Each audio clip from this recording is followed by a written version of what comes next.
ये दोस्तों एक बहुत ही अमीर हिंदू की दुकान जो कि 1947 से बंद पड़ी है। यहाँ किसी किस्म का कारोबार नहीं हो रहा।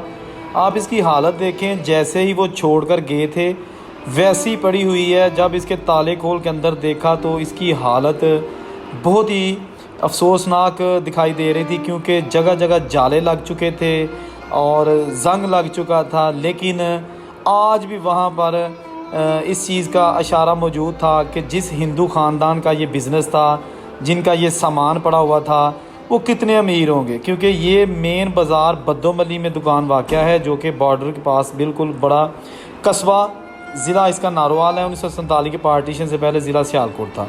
सारा सामान अंदर भी मौजूद है, पता नहीं किस किस किस्म का सामान है। इस वीडियो में मैं आपको और भी दुकानें यहाँ की दिखाऊँगा जो हिंदू ताजरों की थी, इसलिए आप वीडियो के साथ जुड़े रहिए और चैनल को साथ साथ सब्सक्राइब कर लीजिएगा ताकि मेरी हर वीडियो आपको सबसे पहले मिल सके, क्योंकि मैं बहुत दिलचस्प वीडियो बड़ी मेहनत के साथ आपके लिए बनाता हूँ। अच्छा, मैं अभी चल रहा हूँ बद्दोमली का तारीखी सराफा बाज़ार, जहाँ हिंदू सुनियारियों की दुकानें थी, आज भी मौजूद हैं, जैसा कि आप देख सकते हैं। क्या बात है, बहुत लग्जरी दुकानें जहाँ पर अमीर तरीन हिंदू बहुत बड़ा कारोबार करते थे। क्योंकि ये जो बद्दोमली कस्बा है, ये है बिल्कुल बॉर्डर पर। अमृतसर, गुरदासपुर के ताजर यहाँ आते जाते रहते थे। ये सारा इलाका आज किस हाल में है और यहाँ के बाज़ार किस हाल में है, यहाँ की दुकानें किस हाल में हैं, क्या क्या किस्म का कारोबार यहाँ होता था, ये सारा कुछ इस वीडियो में देखिए। अस्सलाम वालेकुम दोस्तों, मैं इस वक्त मौजूद हूँ बद्दोमली का पुराना सराफा बाज़ार, और वहाँ पर सुनियारों की, खत्रियों की पुरानी दुकानें आज की साल में हैं। बहुत सारी दुकानें अपनी असली हालत में मौजूद हैं और बहुत ही ज़बरदस्त बनाई गई थी। इनमें कुछ ऐसी दुकानें हैं जो 1947 से बंद पड़ी हैं। ये सारा अहवाल आपको बताते हैं। बद्दोमली कस्बा, तहसील और ज़िला नारोवाल। 1947 की पार्टीशन से पहले इसका ज़िला सियालकोट था। बड़ा अमीर हिंदुओं का ये कस्बा बद्दोमली। जनाब बहुत ही पुरानी दुकान, तो यह उत्ते जाने सीढ़ियाँ उत्ते जाने वास्ते एक जी ना दुकान, यह भी पुरानी। देखें ना, मीडियम जी ईटां लगियां ने, ना छोटियां ना वड्डियां। तो यह तुम देखोगे ना तो इतों पता चल रहा है कि यह देखो, यह सामने छोटी इट है। बहुत ही पुरानी दुकान, एक कस्बा बद्दोमली, तो सराफा बाजार तुहानूं दिखाया जा रहा है। दरवाजे तुम देखो, ठीक है ना, यह देखो, ये तीन जगह तो जो ना ये भज सकते हैं। यह सारा पुराना बाजार, इधर बाहर अगे निकल जाए तो स्टेशन आता। तो यह जनाब इतने इस वे सब्जी की दुकान है। यह घर है। अच्छा अच्छा, यह देखो बिल्कुल सादा, और यह लॉक लग इतने जनाब चाबी, एक यह लगा कुंडा।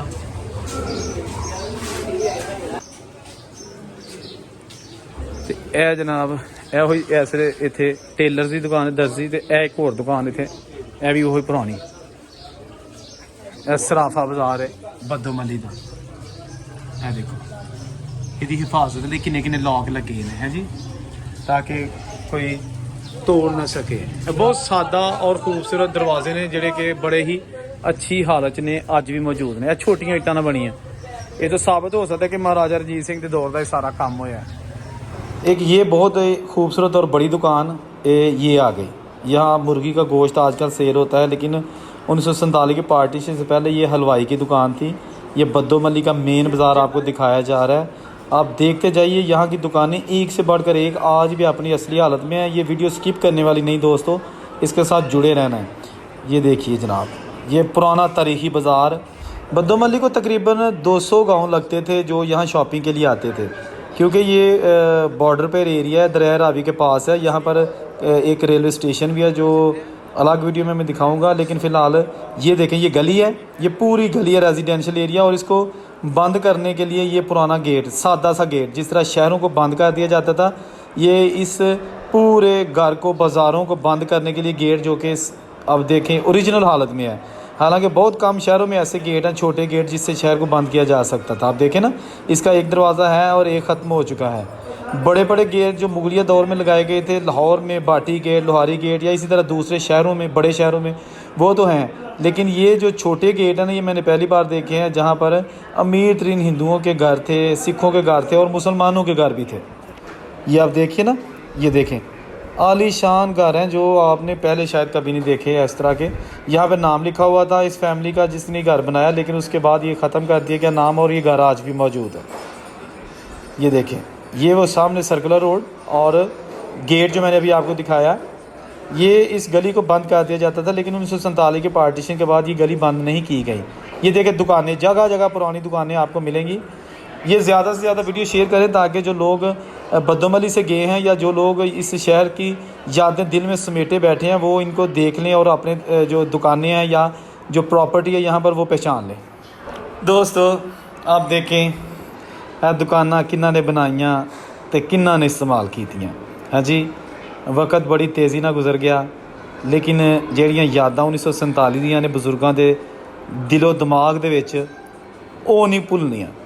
किसी भी बजुर्ग नूं किसी भी माई बाबे नूं पुछ लवो 47 का दुखड़ा तो रोना शुरू कर देंगे।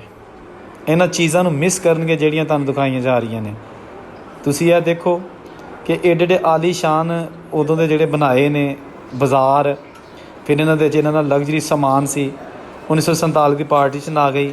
एज इट इज़ सब कुछ छड्ड छडा के ते बार्डर पार कर गए। मुसलमान इंडिया दे विच सारा कुछ छड्ड के पाकिस्तान आ गए। पाकिस्तान के हिंदू सिख अपना उस तरह ही सारा कुछ छड्ड के सिर्फ गल के कपड़े लैके इंडिया चले गए। कुछ लोग ऐसे सन जिहड़े खास तौर पर हिंदू ट्रेडर सन, उन्होंने जो पता लगा कि हंगामे शुरू हो गए हैं और वो फिर पहले ही अपन दुकानों चों कुछ कीमती समान पैसे और गोल्ड लैके तो इंडिया चले गए सन, ताकि उन्हें अखीर नहीं वेख्या कि जो लड़ाइयाँ झगड़े होणगे तो फिर ही जावांगे। वो अमीर लोग सन, पैसे वाले सन, वो पहले ही चले गए सन कि हुणे चलीए जान बचा के पैसा बचा के, अगर हालात ठीक हो गए पाकिस्तान हिंदुस्तान से वापसी हो गई तो दोबारा वापस आ जाएंगे। अच्छा ए जनाब ये तो कुछ लिखिया अज लाला नहीं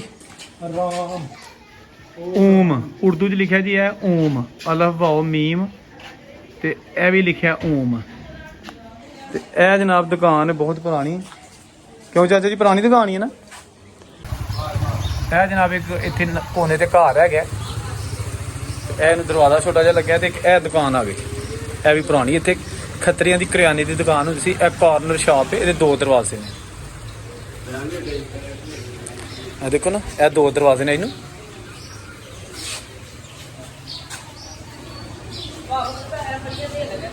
ठीक है जी, यह सारा बाजार से सराफा बाजार 1947 की पार्टीशन तो पहले। तो यह जनाब मस्जिद है, ਇੱਥੇ ਮੰਦਰ ਹੁੰਦਾ ਸੀ ਅੱਗੇ ਗਲੀ 'ਚ, ਤੇ ਇੱਥੇ ਗੁਰਦੁਆਰਾ ਤੇ ਇਹ ਮਸਜਿਦ। ਇਹ ਤਿੰਨੇ ਚੀਜ਼ਾਂ 1947 ਦੀ ਪਾਰਟੀਸ਼ਨ ਤੋਂ ਪਹਿਲੇ ਦੀਆਂ ਸਨ। ਮਸਜਿਦ ਮੰਦਰ ਤੇ ਗੁਰਦੁਆਰਾ ਇੱਕ ਹੀ ਜਗ੍ਹਾ ਤੇ। ਇੱਕ ਇਹ ਦੁਕਾਨ ਹੈ, ਇਹ ਵੀ ਪੁਰਾਣੀ, ਇਸ ਵੇਲੇ ਬੰਦ, ਲੇਕਿਨ ਇੱਥੇ ਵੀ ਬਿਜ਼ਨਸ ਹੋ ਰਿਹਾ। ਅੱਛਾ ਦੋਸਤੋ ਇੱਕ ਇਹ ਦੁਕਾਨ ਹੈ, ਉਹਦੇ ਉੱਤੇ ਪਤਾ ਨਹੀਂ ਕਿਸ ਚੀਜ਼ ਦਾ ਨਿਸ਼ਾਨ ਬਣਿਆ ਔਰ ਇਹਦੇ ਉੱਤੇ ਕੁਝ ਲਿਖਿਆ ਵੀ ਹੁੰਦਾ ਸੀ, ਉਹ ਮਿਟ ਗਿਆ। ਇਹ ਤੁਸੀਂ ਦੇਖਣਾ, ਬਹੁਤ ਪੁਰਾਣੀ ਦੁਕਾਨ ਔਰ ਆਪਣੀ ਅਸਲੀ ਹਾਲਤ 'ਚ ਮੌਜੂਦ। ये हम बंद है, इतने कारोबार नहीं हो रहा। छोटी इट ना बनी है, तुसी देखो ये जनाब काफ़ी पुरानी दुकान। और एक है नाल दूसरी दुकान, कहा जाता है कि दो भरावां दी दुकानां सन, हिंदू भाई हुंदे सन, सनियारियां दी दुकानां सन, बहुत ही लग्जरी और अमीर तरीन लोग सन। एक दुकान जिहड़ी कि अरसा तो बंद सी, यह देखो इनू जाले लगे ने, ये जनाब तुसी हालत देख के हैरान रह जाओगे। ये कोई कारोबार नहीं हो रहा और ये जाले दस रहे हैं कि यह दुकान जिहड़ी है ना ये अपना 47 का दुखड़ा बयान कर रही है। अंदर पुराना समान पिया है और पता नहीं काहदे तोड़े पे ने, किदों दे पे ने, कोई ਇਹਦਾ पता नहीं, ਇਹਦੀ हिस्टरी का कोई पता नहीं। बहुत ही एक पुरसरार जी दुकान है, ये अंदर जाले ही जाले लगे ने। ठीक है ना जी। तो बड़ा दुख होंदा है चीज़ां वेख के ਜਿਹੜੀਆਂ कि 1947 ਵੇਲੇ उजड़ियां ने ते अज भी मौजूद ने, लेकिन वो बजुर्ग मौजूद ने जिन्हां ने अपने पैसों के नाल बनाईयां सन। ਇਹ तो उससे पढ़ के दसना है की लिखा है। एक दरवाज़ा है बहुत पुराना और ये गुरमुखी लिखी है, यह जनाब दोनों साइडों से लिखा है। और ये नाल नाल भी कुछ लिखा है गुरमुखी दे और थले उर्दू च भी लिखा है। उर्दू वाला लिखा जी अपनी नेकी को भूल जा, और इधर भी कुछ लिखा है लेकिन आवाज़ से नहीं।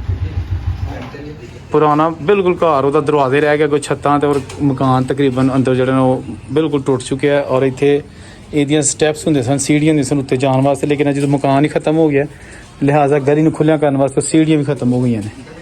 यह पुरानियां गलियाँ, तंग गलियाँ और खूबसूरत मकान 1947 की पार्टीशन तो पहले दी निशानियाँ। ये थी आज की वीडियो जिसमें हमने आपको दिखाया हिंदुओं का पुराना बाज़ार जो कि वाक़ है बद्दोमली में। अब दूसरी वीडियो इसके बाद जो आएगी उसमें हम आपको दिखाएंगे इस शहर में उन दुकानदारों के घर जिनकी दुकानें अभी आपने देखी हैं। ये जो दुकानें आप देख रहे हैं ना, इनके मालकान के घर दिखाएंगे कि वो कैसे आलीशान घर थे। इसलिए इस चैनल को देखते रहिए, सब्सक्राइब कीजिए, बेल का बटन दबाइए ताकि आपको वीडियो तलाश करने में मुश्किल पेश ना आए। ये सारे वही चुबारे हैं। बद्दोमली के स्टेशन की भी वीडियो मैंने डाल दी है।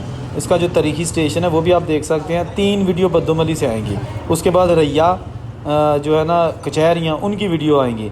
इसलिए इस चैनल को आपने नहीं छोड़ना, इसके साथ जुड़े रहना। अल्लाह हाफिज़।